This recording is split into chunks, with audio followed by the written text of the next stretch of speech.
Imagine a place where the air is so thick you can feel it pressing against your skin, where every breath is like inhaling hot steam from a boiling pot. The humidity is suffocating, the heat unbearable. You are surrounded by pitch-black water where visibility is no more than a few meters. Something moves just beneath the surface. Something big, something that shouldn't exist. Welcome to the prehistoric Amazon, a tropical nightmare where predators were not measured in kilos but in tons, where death did not come quickly but slow, crushing, suffocating. 60 million years ago, in the flooded jungles of what we now call Colombia, reigned the most terrifying creature to ever grace the face of the earth, the Titanoboa. A serpent so colossal it would make a modern anaconda look like an earthworm. 14 meters of pure muscle, more than a ton of constricting power. A cylinder of death capable of crushing a crocodile like an empty soda can. But fast forward a few million years in time, move geographically a few kilometers south, to the rivers and swamps of what is now Brazil. There, another titan ruled with jaws of steel, the Purussaurus, an alligator so monstrous that it ate turtles the size of cars. 10 meters long, 3 tons of reptilian fury, a bite capable of splitting a car in half. They never met. They lived in different times, separated by millions of years of evolution. But today, we will break the barriers of time. Let's bring these two monsters to the same arena, to the same moment, to answer the question that no one has dared to ask until now. If the deadliest snake in history faced off against the most powerful alligator that ever lived, who would come out alive? Who would be the true king of the ancestral Amazon? Prepare yourselves, because you are about to witness the most brutal battle that nature could have ever created. Let's start with the creature that redefined what it means to be a serpent. Titanoboa kerejonensis wasn't just big, it was impossible. When the first fossils were discovered in a coal mine in Colombia in 2009, scientists simply couldn't believe it. The vertebrae were too big, grotesquely large. They had to belong to a crocodile, they thought. But no, it was a snake. And subsequent calculations revealed something even more shocking. Based on the size of the vertebrae and comparison with modern snakes, paleontologists determined that this animal measured between 12 and 15 meters in length, with more conservative estimates pointing to around 13 meters. The weight, something between 800 kilos and 1,200 kilos. Let that sink in for a moment. A snake weighing more than a popular car. How was something like this possible? The answer lies in the climate. The Paleocene was a much warmer world than ours. Average temperatures were 10 to 15 degrees higher, and snakes are ectotherms. They depend on ambient heat to keep their metabolism working. In a warmer world, they could grow much larger. Titanoboa was the logical result of a tropical planet on steroids, but size is only part of the story. The true terror of the Titanoboa was in its hunting strategy. Like all great constrictors, she killed with hugs, but not just any hug. When a Titanoboa wrapped its body around prey, every square inch of muscle worked in unison. Biomechanical studies suggest that this snake could exert pressure of approximately 180 kilograms per square centimeter. To give you an idea, this is enough to crush a human rib cage in seconds, to collapse a crocodile's lungs, to stop the blood flow to the brain of any land animal at the time. And the speed of the attack?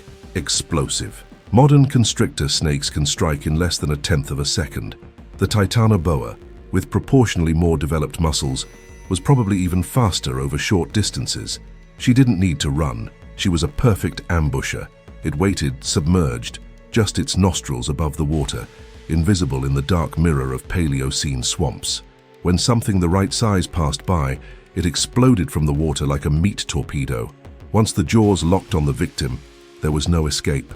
The rings of muscle were beginning to tighten, and tighten, and tighten, until silence reigned again. But here's the crucial detail. The Titanoboa's bite wasn't its main weapon. Unlike alligators, snakes do not have the jaw strength to crush large bones. They bite to hold, not to destroy. Titanoboa's mouth was full of curved, backward-pointing teeth, perfect for grabbing and preventing prey from escaping, but they weren't crushing blades.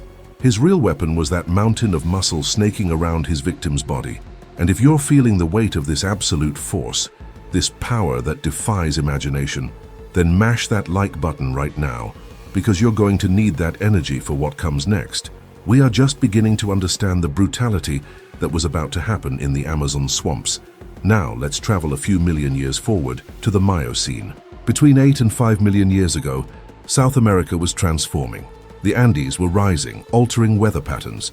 Gigantic rivers cut through the continent, and in what we now call the Amazon basin, in the rivers and lakes of Brazil and Peru, swam a creature that made marine crocodiles look like pet geckos, Purussaurus brasiliensis. This wasn't just any alligator. This was an apex super predator, the absolute top of the South American aquatic food chain. The largest fossilized specimens suggest lengths between 10 and 12 meters. The estimated weight? Between 3 and 5 tons. Imagine an alligator the size of a school bus. Now imagine this bus with jaws capable of exerting a bite force that rivals that of Tyrannosaurus rex. This is not an exaggeration. Biomechanical studies published by Brazilian and Argentine paleontologists estimated that Purussaurus's bite force reached between 7 and 12 tons of pressure. For context, a large modern saltwater crocodile, the largest reptile alive today, bites with about 3.5 tons of force. A lion, 450 kilos. A great white shark, just over a ton. Purussaurus was in another category entirely. Their jaws were biological guillotines. When they closed, bones splintered like dry twigs. Carcasses were dismembered. Giant turtles with shells 8 inches thick were crushed like eggs. The anatomy of the Purussaurus skull was pure destruction engineering. The teeth were conical, thick at the base, designed not for cutting but for piercing and holding. The temporal muscles, those that control the closing of the jaw, were absurdly developed. The skull itself was nearly 2 meters long, with eye sockets positioned at the top, allowing the animal to be almost completely submerged while observing the world above the surface. This was the anatomy of a perfect ambush predator. And unlike Titanoboa, Purussaurus had something more: armor. Its skin was reinforced by osteoderms, bony plates that functioned as a natural protective mesh. It was not invulnerable, but it was incredibly resistant to attacks from other predators. Imagine trying to bite through thick leather reinforced with bone plates. Most predators at the time simply gave up. Purussaurus's hunting tactics were simple and lethal. He waited, completely still. It looked like a floating log. Reptiles have a metabolic advantage here. They can stay absolutely static for hours without expending energy. When prey approached to drink water, to cross the river, or simply because it didn't see the danger, Purussaurus exploded. The initial acceleration of a modern crocodile can reach 30 kilometers per hour in 1 second. Purussaurus, with proportionally more massive muscles, was probably faster. The jaws opened in a fraction of a second and closed with the force of a hydraulic press. There was no second attack. The first bite was the last. The animal was dragged down into the dark depths of the river, where it was drowned, dismembered, and devoured. But here's the question that's burning in your mind right now. If these two titans met, in a shallow swamp where they would both feel comfortable, in waters that barely covered their bodies, allowing mobility for both, who would you bet your money on? Think about it now. The crushing brute force of jaws against the constricting force of a mountain of serpentine muscle. Comment now, and I want to see sincerity here. Team Cobra or Team Jacare?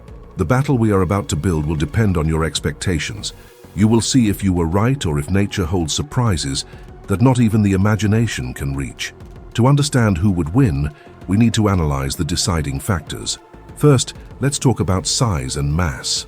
Titanoboa was longer, reaching 13 or 14 meters compared to Purussaurus's 10 to 12. But length isn't everything. In terms of mass, Purussaurus was much heavier, 3 to 5 tons versus the 1 ton, maybe 1 ton and 200 of the Titanoboa. That's a huge difference. In a fight between animals, weight matters, very. A heavier animal has more inertia, more stability, more brute strength to resist attacks. So, point for Purussaurus. Now let's move on to mobility. On land, both would be slow and clumsy, but none of them hunted on dry land. They were aquatic and semi-aquatic predators. In the water, who has the advantage? The Titanoboa was essentially a muscular tube that rippled through the water with surprising efficiency. Modern water snakes are fast and agile. Titanoboa, despite its size, probably maintained this agility. She could change directions quickly, bend her body at impossible angles. Purussaurus, on the other hand, was fast in a straight line, explosive in short attacks, but less maneuverable. Alligators are like torpedoes. They shoot in one direction, but turning quickly is not their strong suit. Small advantage for the Titanoboa in terms of agility. Senses. Titanoboa had relatively small eyes, but snakes have something extraordinary. thermoreceptor organs, pits that detect the body heat of prey meters away. In murky waters where vision is useless, the Titanoboa could literally sense the presence of a warm-blooded animal through its heat. Purussaurus had excellent eyesight, especially with its eyes positioned on top of its head, allowing it to keep watch above the water. But in submerged combat in muddy water, the sensory advantage changed. Alligators also have pressure receptors along their jaws, detecting movement in the water. It was almost a sensory tie, but different environments favored each one. Now we come to the heart of the matter: offensive weapons. The Purussaurus's bite was unparalleled, 7 to 12 tons of force. If he got a solid bite, what would happen? Well, snakes have ribs running almost the entire length of their body, but they are not extremely thick bones. A Purussaurus bite on the Titanoboa's body could easily crush vertebrae, rupture internal organs, and cause massive hemorrhage. A well-placed bite to the snake's head or neck would be instantly fatal, but here's the problem for the alligator. Constrictor snakes are incredibly difficult to bite effectively. They don't stand still. They snake, undulate, move in unpredictable ways. And more importantly, once they start stalling, the target disappears. The Titanoboa's constriction was its ace in the hole. If she managed to wrap herself around the Purussaurus's body, what would happen? Here's where it gets interesting. Pressure of 180 kilograms per square centimeter would be applied over meters of the alligator's body. But Purussaurus had bone armor. Osteoderms provided significant protection. The snake would not be able to crush these plates easily. But did it matter? Not necessarily. The constriction didn't just work by crushing, it prevented breathing, compressed the chest, and interrupted blood flow. Even with armor, Purussaurus's lungs would be under pressure.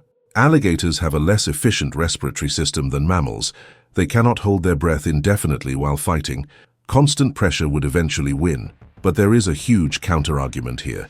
Purussaurus had something no Titanoboa tusk ever had: those apocalyptic jaws. While being constricted, he could turn around and bite, and it needed just one good bite. If he could sink his teeth into any critical part of the snake while it was being crushed, he could change the game completely. It was a race against time. Could the Titanoboa suffocate the alligator before it delivered a lethal bite? Let's build the meeting scenario. It's midday in a shallow swamp of what would once be the Brazilian Amazon. The water is warm, about 35 degrees Celsius, cloudy, full of sediment. Visibility is 0 beyond 2 meters. In the muddy bottom, the Purussaurus is in its territory. He spends his days here waiting. Giant turtles, smaller crocodilians, primitive mammals that come to drink water, all are prey. But today, something different approaches. The Titanoboa is hunting. She does not belong to this era, but in this hypothetical battle, destinies converged. She enters the alligator's territory, gliding silently through the water. Its body meanders gently, without creating noticeable waves on the surface. Purussaurus detects it first. Pressure sensors along its jaw pick up something large moving through the water. He turns his head slowly. Cold, reptilian, emotionless eyes stare at the undulating form. It does not recognize this movement pattern. It's not a crocodile, it's not a fish, it's something different. Predator instinct collides with territorial curiosity. Then something happens that changes everything. Titanoboa detects the alligator's thermal signature. A large body, bleeding heat into the water. She turns towards him, not afraid, but with the interest of a predator investigating potential prey. They are 5 meters away from each other, both immobile now. 2 apex predators who have never encountered anything like this before. Neither recognizes the other as an immediate threat because nothing in their evolutionary memories prepared them for this. But they both feel something is wrong. Purussaurus makes the first move. He advances not to attack but to intimidate. It opens its jaws in a display of territorial dominance. A guttural roar emerges from its throat. Pressure waves rip through the water. Titanoboa doesn't understand intimidation. She doesn't have ears to process sound in the same way.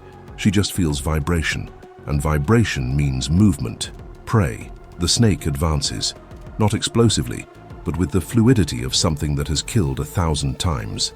She tries to flank, move to the alligator's side. Purussaurus reacts, turning its massive body with surprising speed.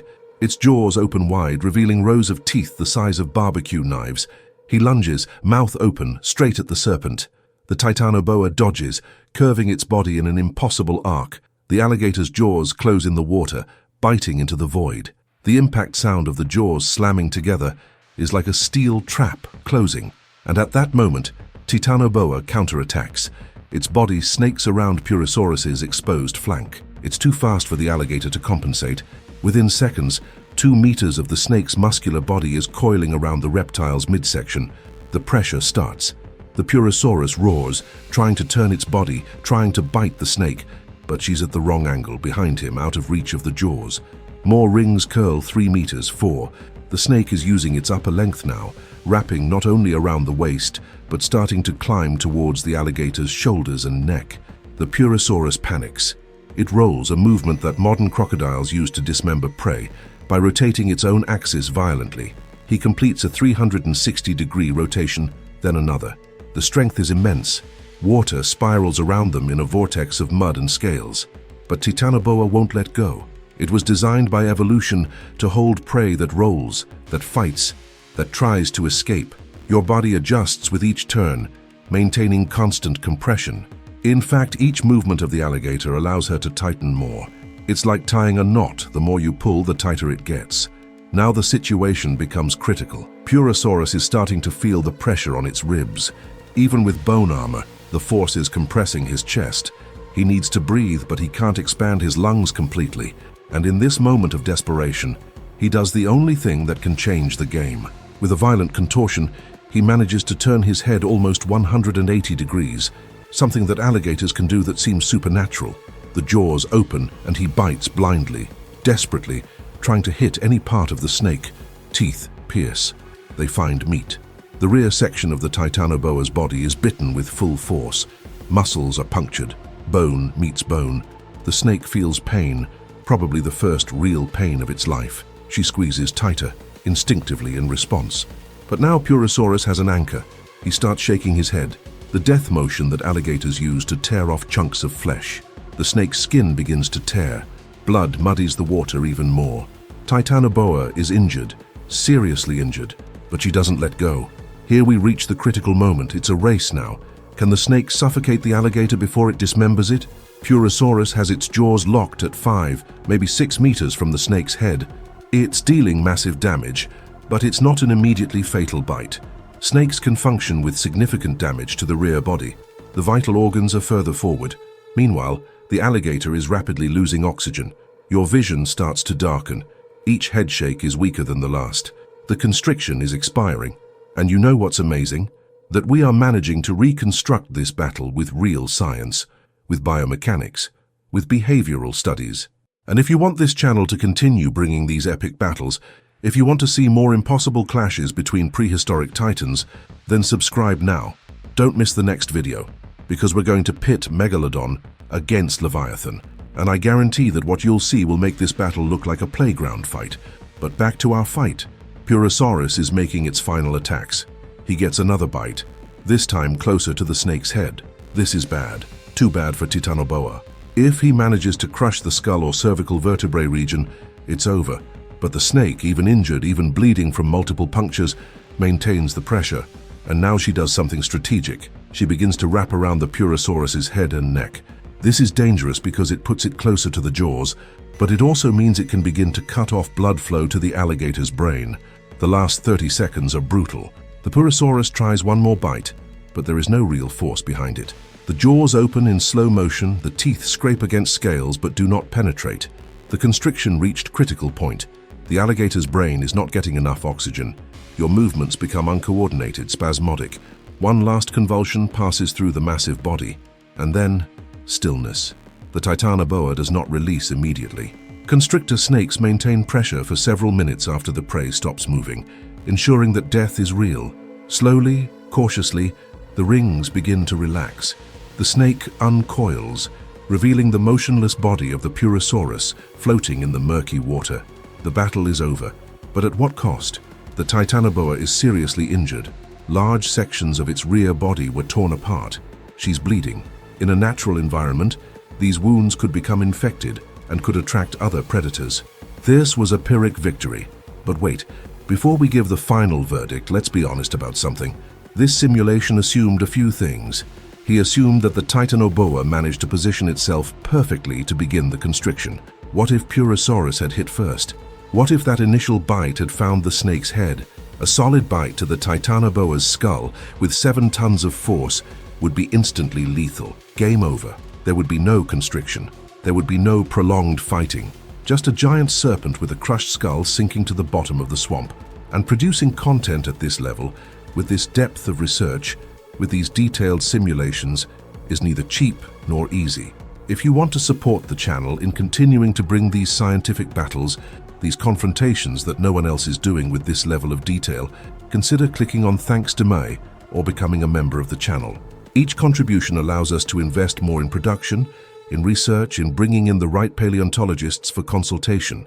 You make this channel exist. So here is the final scientific verdict. Who wins this fight depends critically on who attacks first and where the first contact takes place. In a perfect Purussaurus ambush scenario, where it gets a solid initial bite before the snake reacts, the alligator wins easily. A bite to the head or neck is fatal for the snake. Game, set, match.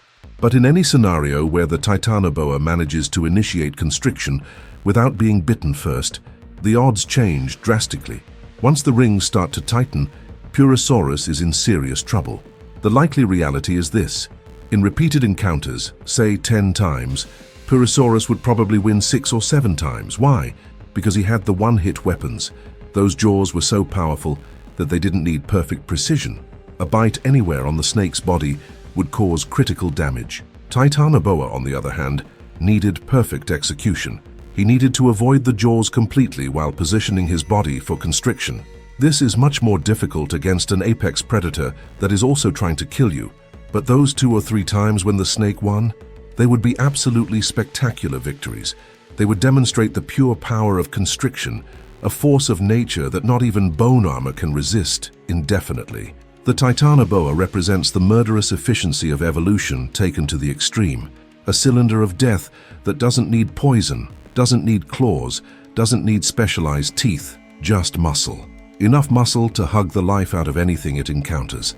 Purussaurus, on the other hand, represents brute strength brought to perfection.